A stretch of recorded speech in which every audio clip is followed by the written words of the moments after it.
Funding for local broadcast of the MacNeil Lehrer NewsHour has been provided by CTR Business Systems, serving business building solutions with information technology since 1913.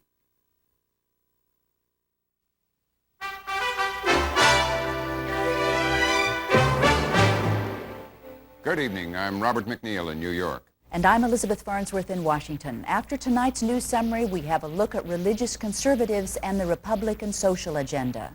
Then, saving the Tennessee Valley Authority and a David Gergen conversation. Major funding for the MacNeil Lehrer NewsHour has been provided by the Archer Daniels Midland Company, ADM, supermarket to the world. And by New York Life, yet another example of the wise investment philosophy New York Life has been following for the last 150 years, and by the Corporation for Public Broadcasting, and by the annual financial support from viewers like you. Cruise missiles caused severe damage to Bosnian Serb air defenses, a NATO spokesman said today. They were fired late yesterday into northwestern Bosnia. NATO has said the attacks will continue until the skies over Bosnia are safe for NATO pilots. We have more on this report from Penny Marshall of Independent Television News. NATO's resolve remains steadfast, its planes launching wave after wave of bombing raids on Bosnian Serb positions. Jets pounded military installations around Sarajevo and Tuzla in a show of might to force the Serbs into submission. This followed overnight missile attacks on a military airport in the north of Bosnia. Using state-of-the-art Tomahawk cruise missiles fired from the USS Normandy late last night, NATO sent a devastatingly clear signal. They won't stop until the Bosnian Serbs back down. It is not an escalatory step. It is simply a choice of a weapon that most effectively does that job, which is taking out air defense assets around Banja Luka. Banja Luka, the target, is the military center of the Bosnian Serb Air Force. Local Serbs are claiming hundreds of civilians were killed in the attack on the airport. NATO has not yet confirmed that its 13 missiles all hit target, but they're ready to strike again. So although we have hit targets within that system, no, we do not believe we have destroyed it or removed its capability against us. It still poses a threat, and we still have to posture our operations with that high threat in mind. Russia today called for a halt to the military campaign, but NATO representatives meeting in Brussels today are united in their support for the latest peace initiative. Their gambling force will help and not hinder that plan. Serb leader Radovan Karadzic called the attacks unprovoked and barbaric. He said NATO has declared war on the Serbs. A State Department spokesman denied there had been an escalation in NATO's efforts to convince the Serbs to comply with UN demands. Having failed to act demonstrably in favor of peace and to give a sign to NATO that it was interested in going to the next step in peace, NATO had no recourse but to continue the bombing. And the release of the Tomahawk missiles yesterday was simply part of the NATO bombing campaign. So no one right now is actively planning going on to another phase in the bombing war that would require, at least at this point, any further NATO action. There is NATO authorization for the current bombing campaign, and it will go forward. It will continue as long as the Bosnian Serbs act in such a way that is dismissive of the interests and wishes of the international community. NATO's Operation Deliberate Force began 13 days ago in retaliation for a Serb mortar attack on Sarajevo that killed 38. Elizabeth? Delegates to the United Nations World Conference on Women today reached a consensus on the controversial issue of sexual freedom. They agreed to language in a proposed resolution stating that women have the right to determine their sexual relationships without coercion, discrimination, or violence. The draft must be formally adopted before Friday, the last day of the conference. 14 of the 189 delegations said they are opposed to the language. The Vatican said the resolution opposes human dignity and motherhood. If approved, the UN document would not be legally binding on member nations. Angry Senate debate erupted today as Democrats and Republicans resumed their battle over welfare reform. They wrangled over a proposal to cut child care funds for parents who will be required to work if they want to keep receiving welfare benefits. Republicans say the measure is essential to reform. Democrats have dubbed it the Home Alone Amendment. Why do we abandon them?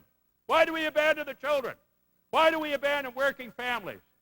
Why do we abandon workers who want to get off welfare and go ahead. Why do we abandon them? The answer to that problem might be in the very neighborhood of the welfare family that wants to go to work, by giving income to another welfare mother who wants to provide child care in the home and help them move from welfare to work. California Governor Pete Wilson said today he's shutting down his Iowa presidential campaign operations. He said he would focus on other states where he had a better chance of breaking out of the crowded field of Republican presidential hopefuls. Wilson has lagged in Iowa public opinion polls. The state's precinct caucuses next February lead off the presidential primary season. California Congressman Norman Mineta announced his resignation from the House of Representatives today. The 11-term Democrat said he has accepted a position with Lockheed Martin Corporation, the nation's largest military contractor. Mineta, a Japanese-American, spent time in a World War II internment camp for people of Japanese ancestry. He was the chief sponsor of legislation that gave $20,000 each to those who were interned. The crew aboard the Space Shuttle Endeavour launched a $25 million science satellite today. The flying saucer-like disc is designed to produce an ultra-pure film of chemicals that scientists hope will make faster computer chips. The astronauts are scheduled to retrieve the satellite on Wednesday. This is the fourth day of Endeavour's 11-day science mission. National Transportation Safety Board officials today began investigating a plane crash that killed 12 people yesterday near Richmond, Virginia. The twin-engine craft plunged into a home shortly after takeoff. 10 parachutists and the pilot died. The homeowner, a part-time trucker and evangelist, was killed as he sat on his porch. His 8-year-old son was playing in the backyard and escaped injury. That's it for the news summary. Now it's on to the Republican social agenda, saving the Tennessee Valley Authority, and a David Gergen conversation.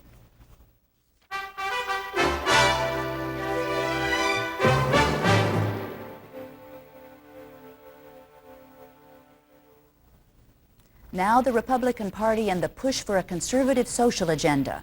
The Big Ten philosophy of the GOP has come under attack by conservative religious groups associated with the party. We'll debate where the party should be headed. But first, Margaret Warner has this report on the weekend's Christian Coalition convention.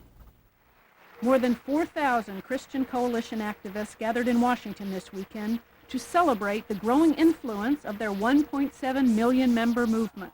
Executive Director Ralph Reed boasted that his troops were winning new respect from the press and their political opponents. They had names for people who dared to bring their faith into the public square and their issues of conscience into the political process. They called them extremist, radical, right-wing, Christian Coalition types. Well, we have our own names for them today. We call them senator, congressman, governor, state legislator. We have gained what we have always sought, a place at the table, a sense of legitimacy.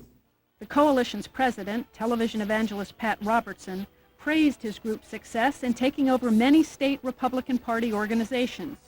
But he said much more political work remains to be done. We can put together right now a grassroots network that's unparalleled, but we're only a portion of the way there. We must complete the job in all 50 states. But other social conservatives urged coalition members not to let their growing involvement with the Republican Party distract them from their longtime social causes. Issues like banning abortion, restoring school prayer, and condemning homosexuality. My fear is that if we ever fall into the trap of thinking that we are Republicans first and men and women of faith second, then inevitably we will fall prey to certain temptations. To the temptation of thinking that a balanced budget, as needed as that is as important as unborn children. Coalition President Reed has been pressing congressional Republicans to enact his group's social agenda, what Reed calls the contract with the American family. But this weekend, while thanking coalition members for their political support, House Speaker Newt Gingrich did not give them any firm promises on how quickly he would move on their agenda. You helped us win a majority last year. You helped us pass the contract with America through the House in the spring, and in 1996, you're going to help us continue to move America back onto the right track, and I want to thank you for your involvement. The 1996 political year seemed very much on the minds of the Christian Coalition members. They invited virtually all the Republican presidential contenders to come pitch for their support, and 7 of the candidates responded eagerly. In fact, I read in this morning's papers about how all these candidates were coming down into court, all of you. Well, maybe we are. What's wrong with that? The important thing is this. You're going to make the choice. You're going to have a big, big say in what happens in 1996. The one candidate the group did not invite was Senator Arlen Specter. Specter supports abortion rights and has campaigned against what he calls the political extremism of religious conservatives. The candidates who did speak tried to outdo one another in embracing the Christian rights agenda. And on abortion, Senator Phil Gramm tried to put frontrunner Dole on the spot. As all of you know, this May, every presidential candidate was asked to sign a pledge to preserve the Reagan pro-life plank in the Republican platform. I signed the pledge. I understand that my dear colleague Bob Dole is going to be here this afternoon to speak. He has not signed the pledge, and while he is here, I want to ask you to ask him to join us.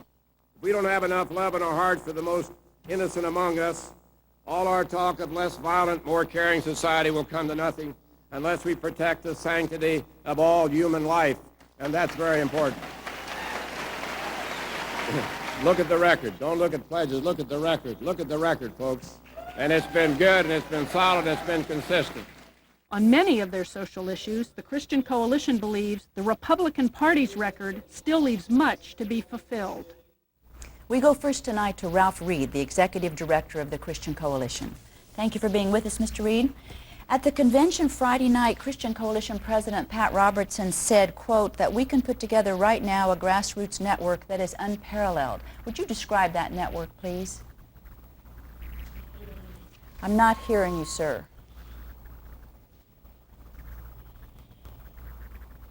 We're not hearing you, Mr. Reed. We may have to just wait and come back to you in a minute. Okay. Joining us now while we wait for Mr. Reed and for the sound to be cleared up are 3 Republicans with different perspectives on the role of religious conservatives in the party. Pennsylvania Senator Arlen Specter is campaigning for the Republican presidential nomination. Ann Stone is chair of the Political Action Committee, Republicans for Choice. Bill Bennett is a former cabinet member in the Reagan and Bush administration. He is now co-chairman of Empower America. And I just learned that Arlen Specter, Senator Specter, is voting, so we will begin with you two while we clear up the sound and wait for Senator Specter. Let's start with you. What is wrong with what the Christian Coalition and other conservative groups are doing in your mind? What's wrong with pushing conservative social agendas right now, Ms. Stone? I think the elections of 92 and 94 were quite clear. And the lessons should have been learned. In 92, we lost because we fought. In 94, we had a contract that very studiously avoided social issues. We united, and we won. Those people that Ralph in the opening segment said they can now call senator and congressman, they didn't get there with just the Christian Coalition's votes. They got there with the votes pro-choice conservatives and moderate Republicans as well. And they won't stay there without our votes as well. But isn't it true in last November's election that they were crucial in getting the Republican Congress, getting a majority in Congress? They are a part of the coalition that elected Republicans, only a part. The coalition has to stay together or we won't have victory again. Okay, we have Senator Specter now. Let me just go to you. Senator Specter, thank you for being with us. I understand you may have to vote again, but we'll hope that you'll be here as long as you can. What is your concern about the growing power of religious conservatives within the Republican Party? My concern is that they want to make basic changes in the way America lives. Pat Robertson says there's no constitutional doctrine of separation of church and state, that it's a lie of the left. Ralph Reed Jr. wants to change a constitutional right of a woman to choose. I think that the real conservative doctrine is the least government is the best, and Barry Goldwater said it best when he said we ought to keep the government off our backs, out of our pocketbooks, and out of our bedrooms. And the mandate of 1994 was to have core Republican values of smaller government, less taxes, strong national defense. There's nothing in the contract with America about any of these divisive social issues. And if we start to take those up on the Senate floor, we will not get to those core values, and we will lose a unique opportunity to win the White House in 1996. What do you think about that, Mr. Bennett? Well, one thing that I think we ought to do is decide whether we're talking about abortion or whether we're talking about social issues. Let's talk about social issues in general, and then we'll go more specifically to abortion because soon. You feel that they do have a place in this debate? But there are a lot of issues, and abortion isn't the only one. And I would point out about the Christian Coalition, according to the New York Times, when its members were polled about the relative priority of issues, 62% said moral decline was the thing they were most worried about, 10% said abortion. Now, I think the place of these issues in the party is critical because the place of these issues in the minds of the American people is critical. Okay, now let me interrupt you right there. Yeah. I want to talk about how you are raising those issues. Okay. You have your own project. What do you think about the way the Christian Coalition is raising those issues? Well, I think the Christian Coalition is raising these issues in a very forceful and effective way, and I agree with the Christian Coalition on almost all of its positions. I think the central issues of family decline, education, welfare reform, crime, and abortion as part of the mix are central to the American debate. And if we don't talk about values, I think we'll be left by the American people. The 94 elections in which I participated, was invited to participate, people know me, I'm not in economics, that's not my issue. I was asked to come and support 50 or 60 candidates, and I spoke about the social issues. Now again, the social issues are a whole lot of issues, they're not just abortion. When I spoke to the people at the Christian Coalition, the questions they asked me about were, can we do anything about crime? What about school choice? What about restoring the fabric of moral and social values in this country?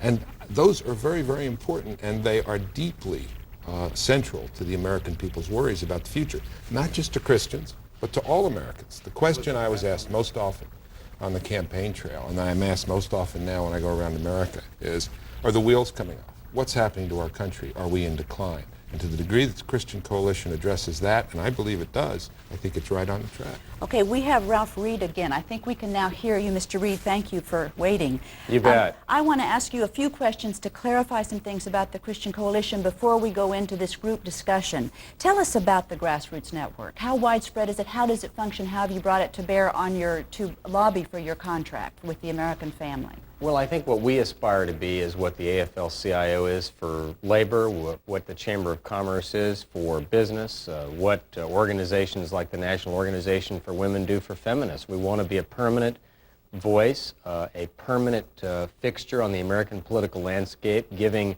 a voice to their views. And so what we do is, it's not an inside the Beltway phenomenon. We don't have a big headquarters in Washington. We don't have a lot of high-priced lobbyists. I think what makes us effective is 50 state affiliates, 25 of which, by the way, have full-time staff. We have 1,700 local chapters out of the 3,300 counties in America. We have about 60 to 70,000 churches that receive and distribute our literature. We have neighborhood and precinct coordinators, and we have 1.7 million members and supporters, and that's growing at a rate of about 10 or 20,000 a month. So it's really an emphasis on grassroots, and it's about people who are doctors and lawyers and businessmen and women and housewives who want to have a voice in government. I would just point out one other thing about our membership. In contrast to the stereotype of poor, uneducated, and easy to command, their average household income is about $45,000 a year, above the national average. 62% have either attended or graduated from college, and 56% are women. It's actually more women than men, and I think these are aspects of this grassroots movement that a lot of people may not be aware of. And what is your goal vis-a-vis the Republican Party? I noticed that Pat Robertson said, or at least was quoted as saying in the paper, that the goal was to have substantial influence, if not full control, over the Republican Party apparatus in all 50 states. Is that the way you see the goal? No, I think in fact, he was not quoted. He was misquoted to that effect. What he said was he wanted to have an effective voice in the Republican Party. I think that voice is there, and I don't think it's there because of the Christian Coalition, ultimately. I think it's there because the grassroots of the Republican Party are for lower taxes, limited government, term limits, and they're pro-life and pro-family.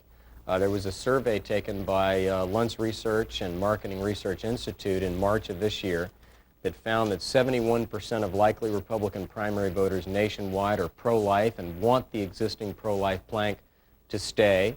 53% go to church 4 times or more a month, and 42% self-identify themselves as born-again evangelicals.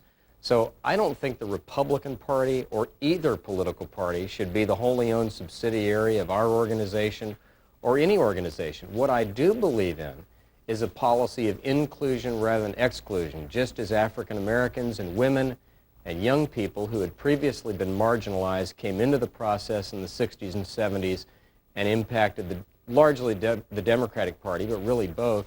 So too do I think in the 80s and 90s that people of faith who've had their noses pressed against the glass of our political culture for the better part of 5 decades are now making their voices heard. But they're not dominating. There are a lot of different voices. And last spring you bewailed the lack of a conservative candidate, saying it's the Kentucky Derby. You're all dressed up in your best jockey clothes and there's no horse to ride. Do you still feel that way? Well, I think, I'm not sure that I don't feel that there is a candidate out there talking about the values that we talked about. But I think if you look at the message that Bill Bennett was just talking about a minute ago, it isn't just one issue, although we're obviously deeply pro-life and will never retreat from that. It really is an overall critique of what ails America. And what we're saying is that what ails America isn't just that its budget is out of balance or just that its taxes are too high or just that it isn't creating enough jobs. It isn't, in the words of the famous sign in the Clinton campaign headquarters, the economy stupid. It's the culture, it's values, it's a coarsening of the cultural environment, it's a breakup of the family, and these are the things that we want to see addressed. I would just point out that we did a survey of our members this weekend. There's no clear favorite. The top 3 or 4 front runners are all within 2 or 3% of each other. So there isn't a Christian coalition candidate for president now, and I doubt there will be in the future. Senator Specter, do you think that the numbers and the cloud of the Christian conservatives are being inflated by the press right now and by the organization itself? No, I think it's a very powerful force, but I think it's only a 4% factor nationally. But the 71% of the Republicans who support a woman's constitutional right to choose are on the sidelines. Let me say this, Elizabeth. I agree with what Bill Bennett has said when he talks about an important place in public life for people with deep religious and moral convictions, and I'm one of them. But when Mr. Reed has made the assertions he just had, the facts are contrary to what he says. He talks about a party of inclusion, but as the New York Times pointed out, I was the only major Republican candidate for president who was not invited to come to the meeting. And the disagreements that I have with Mr. Reed and Reverend Robertson are specifically on what Reverend Robertson says is no constitutional doctrine of separation of church and state, and my disagreement with Mr. Reed, where I think his fundamental thrust, contrary to what he says, the fundamental thrust is to eliminate the woman's constitutional right to choose. And those are the constitutional issues that I stand on. I have supported abstention. I have supported strong family values legislation and education, but I was excluded from their meeting because I insist that those constitutional rights have to be enforced. And the real thrust of what Mr. Reed's trying to do and Reverend Robertson is change the way we live in America. Mr. Reed, what's your response to that? Well, a couple of things. First of all, I don't represent the Republican Party. I'm not required, nor do I think it's appropriate for me to be required to invite every single Republican presidential candidate. I invite candidates who express and espouse a viewpoint that is consistent with the mission and purpose of the Christian Coalition. Having said that, we did invite Senator Specter as well as Governor Wilson, both of whom are pro-choice. Pete Wilson was invited to speak.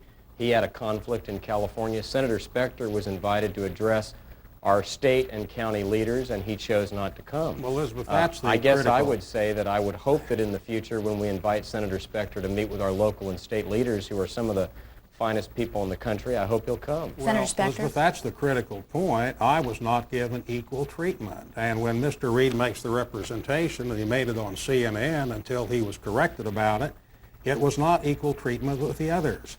And when the Associated Press made an inquiry of Mr. Reed's spokesman, they said I had been invited, and they sent me a backdated letter. They sent me a letter dated September 1st. On September 5th, as shown by the stamp on Federal Express, to try to cover their tracks. And when Mr. Reed talks about the principle of inclusion, their specific action in refusing to give me equal standing with the other Republican candidates for the presidency shows that if you don't agree with them on these constitutional rights, the right to choose, and on separation of church and state, you're not wanted. That's just simply... Let me just go to Mr. Bennett 1 minute, Mr. Reed. Is this an example of how addressing social issues right now could divide the Republican Party? Well, I would make one point. This is the interesting party. I mean, we're all Republicans. You wouldn't have this debate in the Democratic Party. There's a single party line. So I'd say 3 cheers for us on that.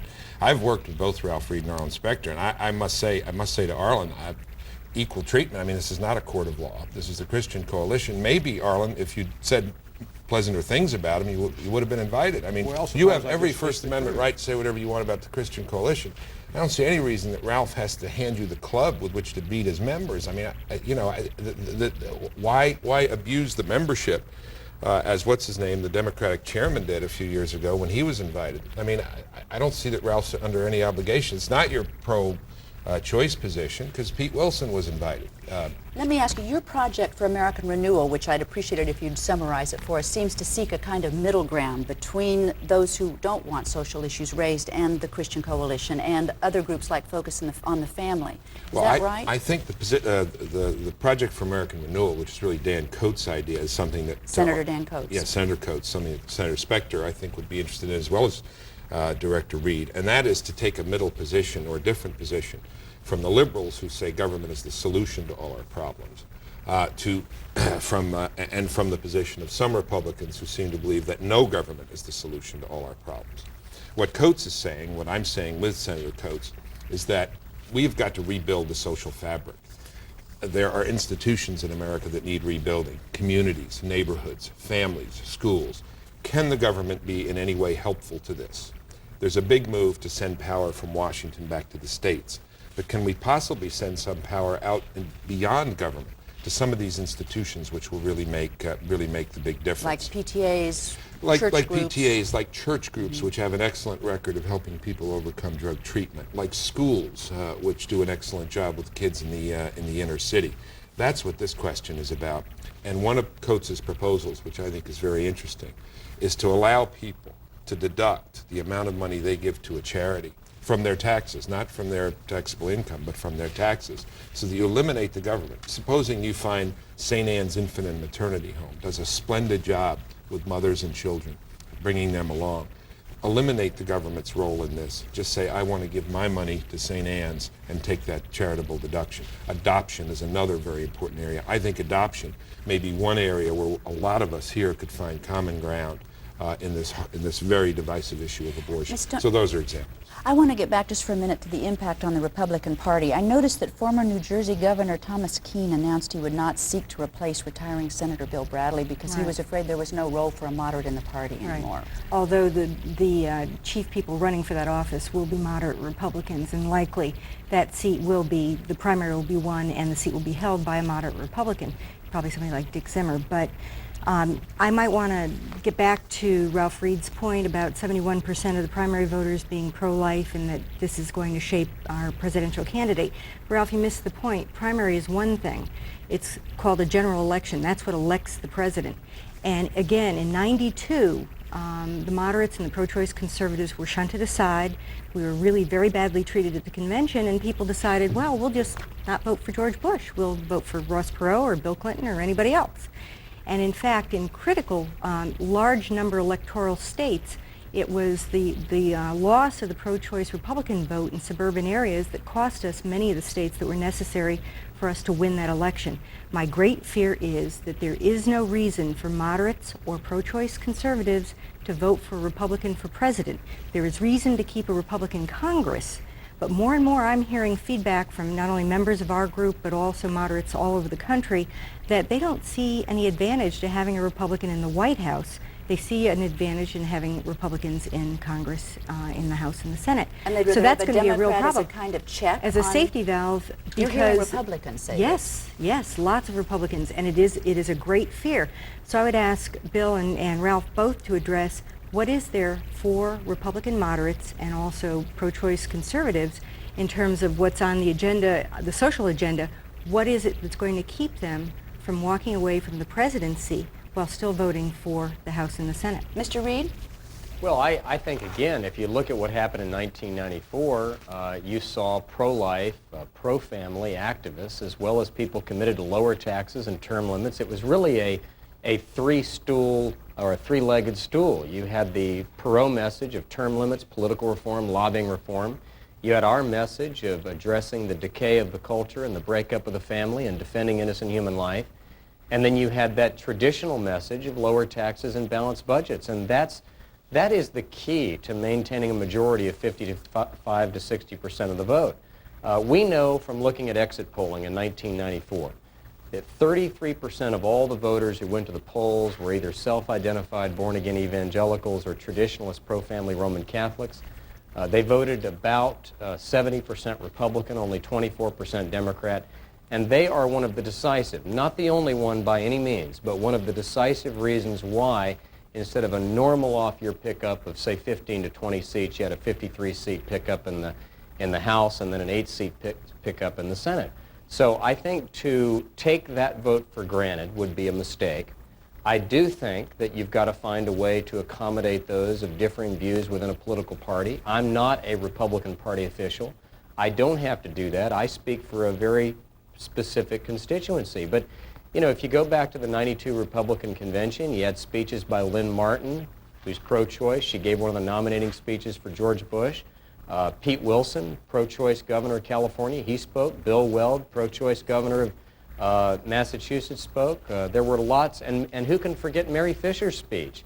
She spoke on Tuesday night, in fact, shortly after Pat Robertson, and delivered a stirring address about the need to do research to help people who are infected with the HIV virus. So I think it's a big party. There are lots of different views in it. We don't want to exclude anyone. What we do want to do is include and provide a place at the table for people of faith. Briefly, Ms. Stone, you dispute some of the figures? Absolutely, and also talk is cheap. It's very nice they'll let us come and talk at the convention, but that is not what we're talking about. We're talking about getting into areas of issues that do trouble moderates and pro-choice conservatives. Abortion is primary among the social issues that divide us. There were a lot of other things that Bill mentioned that certainly moderates and pro-choice conservatives agree, although I was very happy to hear that he clarified that government is not always the solution to everything that ails us from a cultural standpoint. And in fact, I'm excited to hear about your project and want to talk to you more about it later. But the bottom line is, you know, Ralph still misses the point, and that is, yes, they represent a very large part of the constituency. You know, he even admitted it was probably about 33% of the vote. Well, who does he think the other 70% was? Okay, briefly, I want to go to Senator Spector just briefly. We only have a couple of seconds left. What is your biggest fear right now with the growth of the religious conservatives? That in their clout. That Reverend Robertson and Pat Buchanan will dominate the convention in 1996 as they dominated it in 1992. Look here, Mr. Reed can quote all those other people, but go to Vice President Dan Quayle. He wrote in his book that when the convention was dominated by Pat Buchanan Senator Spector, I'm getting the word that we have to go. I'm so sorry. I'm okay, sorry. But Thank that was you. the loser according to Quayle. Okay, thank you all very much Thank for you. being with us. Robin? Still to come, the future of the Tennessee Valley Authority and a David Gergen conversation.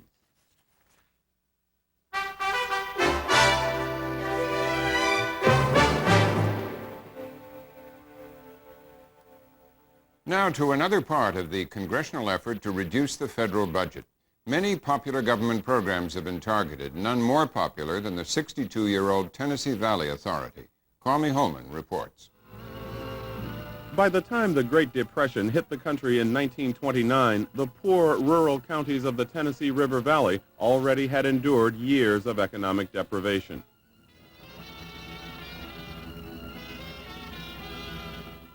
A main source of the misery was annual late winter flooding that cost lives, devastated crops, and washed away fertile soil.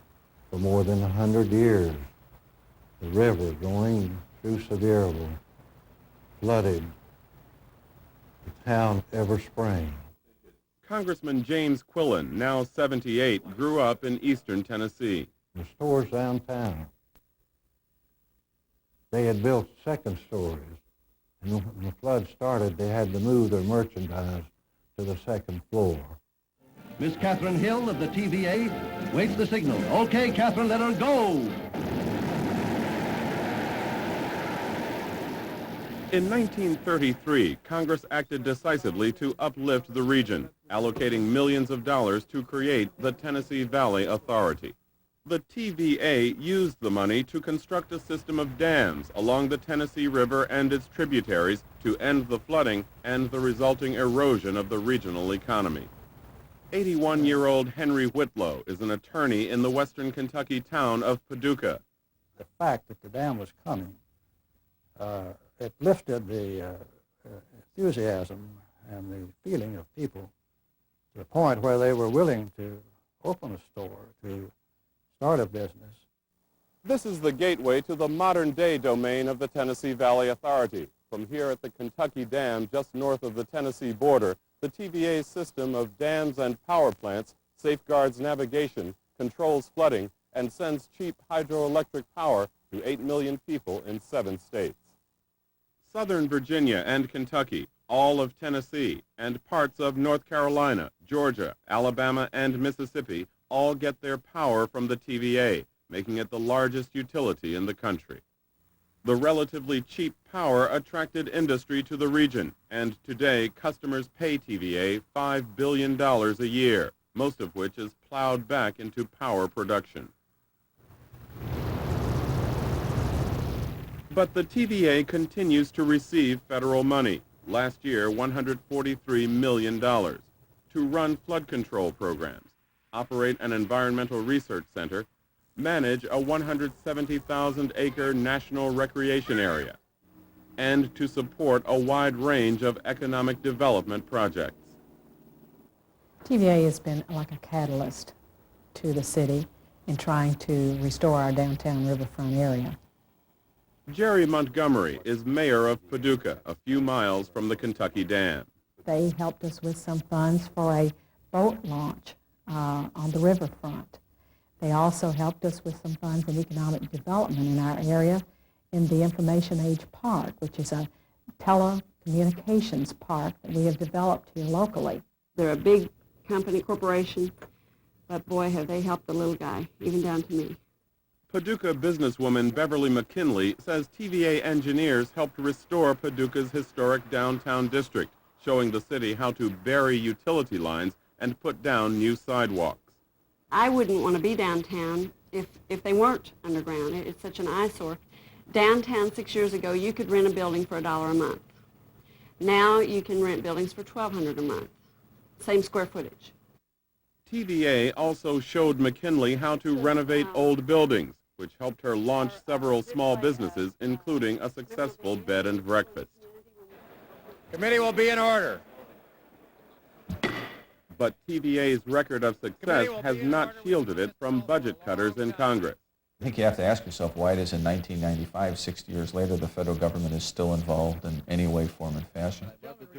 Wisconsin Republican Scott Klug was handpicked by House Speaker Newt Gingrich to find ways to consolidate, eliminate, and privatize federal programs, the TVA included. Tennessee gets the usual kind of economic development aid targeted at poor communities that the rest of the country gets. Tennessee also gets the regular amount of public works money that states get to do bridges and highways and places like that. Then in addition, Tennessee's available to get money from something called the Appalachian Regional Commission. And then finally, now TVA gets additional economic development money targeted just at the TVA region. So in my mind, that makes them triple dippers. There are some poor regions in Wisconsin and Nebraska and New Mexico. You shouldn't single out one corner of the country for essentially triple the amount of aid that the rest of the country is available for. Tennessee Republican Quillen heads a bipartisan group of members from the Tennessee Valley who are defending TVA's unique semi-governmental status and its annual appropriation. Dams have to be operated, flood control has to be maintained, the navigation of the Tennessee River. In other states, the Corps of Engineers do the same thing. So therefore, the work that Klug wants to cut out would have to be embraced by other federal agencies. Congressman Quillen reluctantly agreed to reduce the TVA's $143 million budget by 1/3 for next year, then had to fight off an effort by Representative Klug to eliminate all TVA funding. I think we have to ask ourselves fundamentally, why is it in 1995 that the federal government is still involved in the business of generating electricity and then selling that electricity off? Klug wants the federal government to sell the TVA power system to a private owner. But that would require finding a buyer willing to take on the utility's $26 billion debt, virtually all of it resulting from long delays and cost overruns as the TVA expanded into nuclear power. For instance, one of TVA's 5 nuclear plants, Watts Bar 1 in central Tennessee, will be completed next year at a total cost of $6.8 billion and after 22 years of off-and-on construction. The massive debt the TVA carries was criticized in a report last month by the General Accounting Office, the numbers-crunching arm of Congress. It accused TVA of deferring its nuclear debt, carrying it off the books in order to keep electric rates artificially low. But Joe Dickey, TVA's chief operating officer, rejects the GAO analysis. TVA is not financed that way. We're a pay-as-you-go utility. So the customers today are paying interest on all of our debt. It's not deferred. The TVA also is under pressure to give up its exclusive right to sell power in the Tennessee Valley and allow other utilities to enter the market. How would you feel if the doors were thrown wide open for any other provider to provide electricity in this area? Provided we could do the same. Not afraid of that at all. And, in fact, I think we'll find that TVA is a very, very strong competitor. But not all TVA supporters agree. What you will do is destroy TVA because of the fact that you're going to be able to buy cheaper power from Edison or somebody else because it's going to be able to be brokered anywhere. If you're going to keep TVA or if you're going to privatize it, either one, it's going to have to keep very competitive rates if it's going to be in the market. There are a number of commercial investor-owned utilities around this country who also made bad decisions about investing in nuclear, and they've had to figure out a way to do it to deliver prices at a reasonable return to their ratepayers. For the time being, cheap TVA electricity will continue to flow through the Tennessee Valley as federal dollars continue to flow to the TVA. Though both houses of Congress have agreed to cut TVA's federal subsidy by 1/3. But the push to privatize is generating steam on Capitol Hill, and within a few years, keeping the TVA and its various programs online could become strictly a regional problem, with no involvement by the rest of the nation's taxpayers.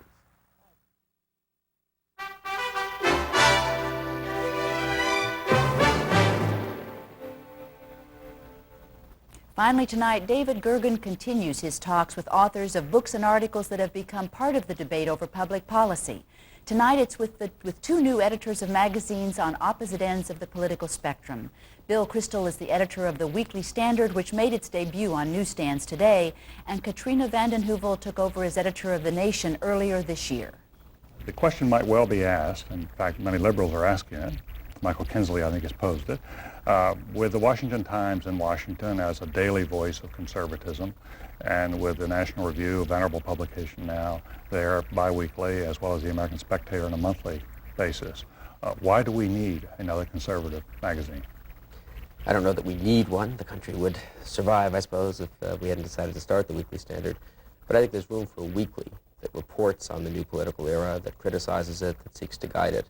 We'll be Washington-based, unlike National Review, and we'll be weekly, and we'll really try to cover the Hill in the presidential race and politics in a real-time sort of way, you know, so you can pick up the Standard on Monday morning and find an interesting discussion of what happened last week on Medicare or what's about to happen this week on the budget train wreck. So we'll try to be current in a way that I think it's hard for a bi-weekly or a monthly to be. See, well, the first issue did come out today, as you say, and it has this drawing of Newt Gingrich and the title line, permanent offense. And I wasn't sure when I first looked at this. Permanent offense, does that mean you tend to be offensive to people on a regular basis as part of the establishment, gigging the establishment? Or in this case, I guess, is Newt Gingrich being on the permanent offense? Well, I told Newt Gingrich that it's the latter, Newt Gingrich being on the permanent offense, but I'm sure a certain number of our readers will take it to be that he's a permanent offense to them and what they hold dear, and that's fine too. What surprised me a bit in reading the first issue, and I must say I haven't had a chance to complete it, was that it was not quite as much of a siren song of a strong, very, very conservative voice. In fact, you wrote a lead piece on Colin Powell saying you would put your money on him being the Republican nominee for 1996, and you seemed comfortable with that prospect. And someone else wrote your lead editorial saying the conservatives should be willing to compromise with Bill Clinton on a budget to at least come forward with something and avoid a train wreck this fall. Tell me a little bit about about Powell, and secondly, about the kind of conservative voice you would like to pose in your magazine. Well, on the second point, we won't all be one voice. David Frum has a criticism of the Republican Congress for not going far enough, for not uprooting more of these liberal welfare state programs by the roots. Charles Krauthammer, by contrast, has a piece on Newt Gingrich's book and on his thinking, criticizing Gingrich for a kind of conservative utopianism and asking for a more sober, moderate kind of conservatism. So we'll have a diversity of voices, obviously, mostly from the conservative point of view. And the reason, if we seem surprisingly moderate to some, I think it's because conservatives now have to govern. And that means making some tough choices and being serious, for example, on the budget about whether if you can get 80 or 90% of what you want, you shouldn't get it. Republicans won the November '94 election. The American people, I think, are going to hold them accountable for governing successfully the first Republican Congress in 40 years. And they need to think a little differently than they did when they're in opposition. But many of the conservatives in this town be prepared to accept Colin Powell as the nominee of the Republican Party? Well, that's the question I pose in my little essay, and I think more conservatives around the country, more conservative primary voters, would be prepared to accept Colin Powell than some of the more ideological conservatives in this town would expect. And I make clear that I'm ambivalent about this. Colin Powell wouldn't be the kind of ideological leader that I personally would entirely agree with, but I think if you think, as I do, that Dole is weak, and if you think that the rest of the field isn't gaining much momentum, I just think it's an analytical matter. You can make a case that Powell has a good chance to be the nominee, and you can make a case that he will be able to make a case to Republican primary voters that, look, you've got Newt Gingrich running the House. You've probably got Trent Lott running the Senate. You don't need a Ronald Reagan kind of ideological president in the way you did 15 years ago. Thanks. Katrina, how do liberals look at Colin Powell? Well, I just wanted to welcome Mr. Crystal to the world of opinion journalism. As you know, the nation has been around for 130 years. It would be nice to be invited back in 130 years and see how both publications are doing. The Nation is very much not a magazine for the governing elite of this country. The Nation is a place where you will find news and views that you won't find in much of the media.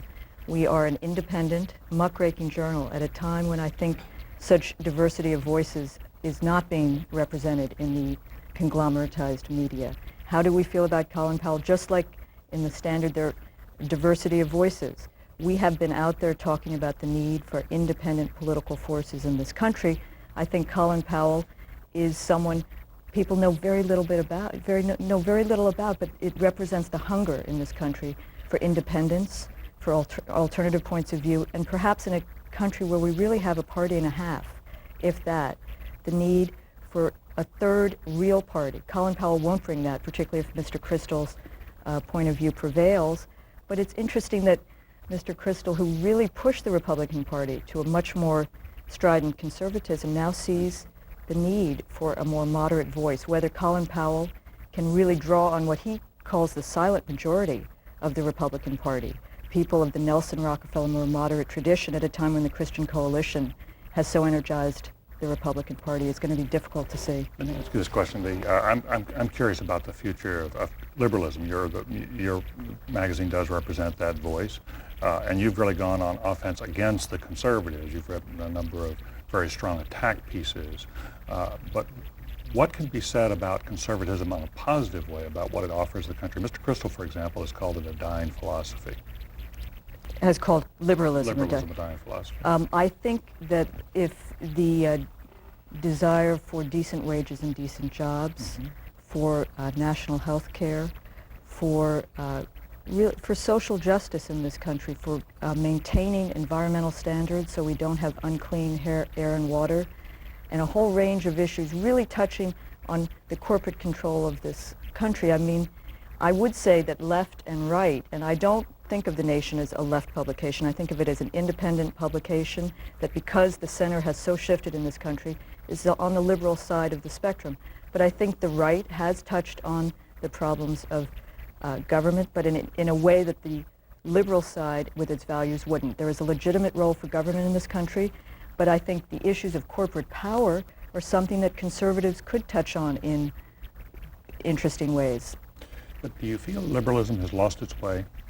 I think that liberalism, to be honest, as so many categories in this country, is in need of rethinking, and I think The Nation is a place where some of that rethinking can go on. But I think conservatism is also in crisis of a sort. If Colin Powell is now the conservative candidate, it indicates that there's real despair about the kinds of alternatives conservatives have put up. I don't see a look of despair over here. I think I see a Cheshire cat grin over here on the other side, but tell me about a mixture of despair and grinning. You know?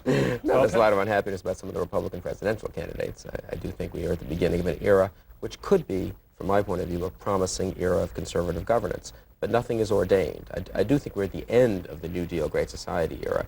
But it's not foreordained that conservatism will succeed, and I think one thing our magazine can do is provide a forum to help guide that era, but also for debates on public policies in that era. That there isn't agreement among conservatives on an awful lot of issues, and we hope to be a forum for vigorous and lively debate on a bunch of issues.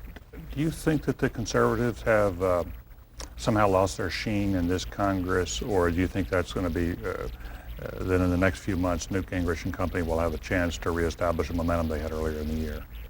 I think they can pull it off, and the advice we gave in the editorial was one way to pull it off, which is not to be overambitious, even though deep in my conservative heart I'd like to get everything. I think, as I say, that they were elected to govern, and if they can go back to the people in a couple of months and say, we did really bring about changes, we cut taxes, we reduced the rate of growth of government, we reformed welfare, we at least began to reform welfare, the voters will say, well, you made a good start. You did what we voted for in 1994. So I think the Republicans and the conservatives are in reasonably good shape, but there's lots of thinking that has to be done. There's lots of debating that has to be done among conservatives and between conservatives and moderates and liberals over the next few years if we're really going to have a vigorous and successful governing conservatism. Right. Do you in turn think that if the conservatives are reasonably successful by the end of the year will actually open the door to a greater push for liberalism? Your magazine, for example, has been gaining strength and gaining circulation in the last few months since the Republican victory of '94. I think that we need to continue to, as Bill Kristol says in his magazine, we will continue to debate many of the issues, not just on the liberal side, but many of the issues in the politics of this country. And I think unless this Congress really begins to understand the mistrust so many people in this country feel toward Washington, it's not going to really move ahead. And I think that's why The Nation is well positioned, because the Standard is drenched in Washington. And I think there's great mistrust of Washington, particularly a magazine that not only chronicles but celebrates the party in power and is gridlocked and hip-locked to some of the corporate money in this country. Do you agree about the money? Is that one thing you all may agree on? There's too much money in our politics, and we ought to deal with that question. I'm not sure there's too much as a percentage of corporate spending, but I think the system doesn't work, and we have a kind of chaotic campaign financing system that grew out of a liberal reform of the early mid-'70s as distorted by a Supreme Court decision in 1975, and it's been unchanged for 20 years. And I'm open to fairly radical views about campaign finance reform. I'm curious about that then, whether, in fact, Victor Navasky, who was the previous editor of The Nation before you took the helm this year, said that he welcomed the Standard in one sense, and he said, I think it would be wonderful if we could have a dialogue with the Standard. Is there a way, in fact, between the two magazines, you all can get into a vigorous debate? That would be an interesting, I think moving the I think debate it goes forward to the in nature of opinion journalism, I think, on both sides. The nature of opinion journalism is, with the values we hold, to have lively, interesting debates and to be honest about the values we hold. I think there's a pretense of objectivity in the media that is not honest, and both journals can engage on that. Pretense. Well, I mean, I think we are honest about the values informing our analysis. We are not superficial, we're not simple, and we're not biased in a glib, simplistic way. And I think on that level, and I think the diversity of views within the conservative spectrum and the diversity of views within our side of the spectrum are issues that will lead to some kind of conversation. You take up that challenge? You're willing to have some debates within your magazine with the Nation? Sure. Editors? Sure. I think one of David Brooks, a brilliant young journalist, has a piece in our first issue which looks at some of the material in the Nation and other magazines on the left, and it's a humorous treatment of politically correct sex manuals, but that's not Washington drenched and not one of the more sober public policy pieces. No, look, I think a healthy politics requires healthy debate. There's a certain tendency in Washington, and I agree with your criticism of Washington in this respect, to sort of avoid ideological debate. If only we could put, ideas and issues aside, we could all come to some amorphous consensus. I don't think that works, and I think it's a new era, it's an unformed era, and it will benefit from a vigorous debate on issues. With that discussion tonight, we welcome David Gergen back to the NewsHour as a regular member of the team. Each week, he'll be engaging writers whose works are attracting attention in the public policy arena.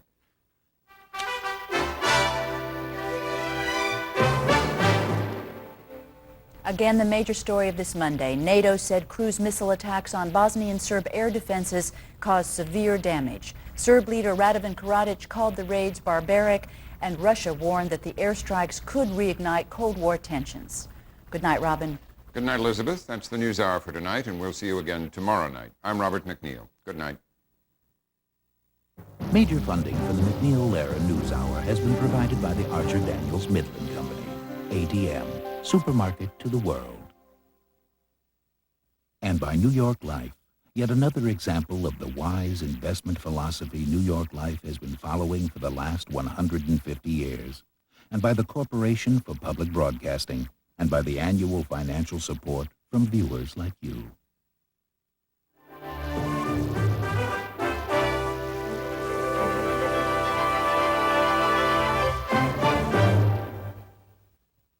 Video cassettes of the MacNeil-Lehrer NewsHour are available from PBS Video. Call 1-800-328-PBS-1. This is PBS.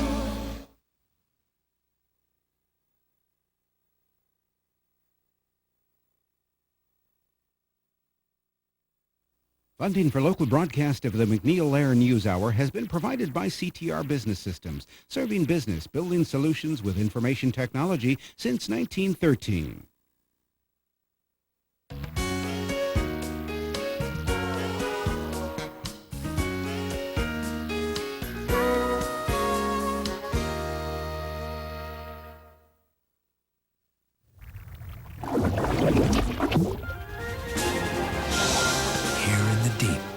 Behold a breathtaking underwater ballet choreographed entirely by nature. Shadows in a desert sea. On OPB, tonight at 8. The OPB forecast for tonight, mostly fair skies, a few low clouds laid along the coast. Temperatures 51 at Eugene and Coos Bay, 57 for the Dalles and for Pendleton, 40 at Burns tonight. For tomorrow, plenty of sunshine expected, near 90 at Salem, 88 at Portland. That's the OPB forecast. Funding for this evening's programming is provided by NTEC, an Oregon company providing leadership in microporous membrane and fiber technology and manufacturing worldwide. Enlighten your mind. Empower your body. Embrace your soul.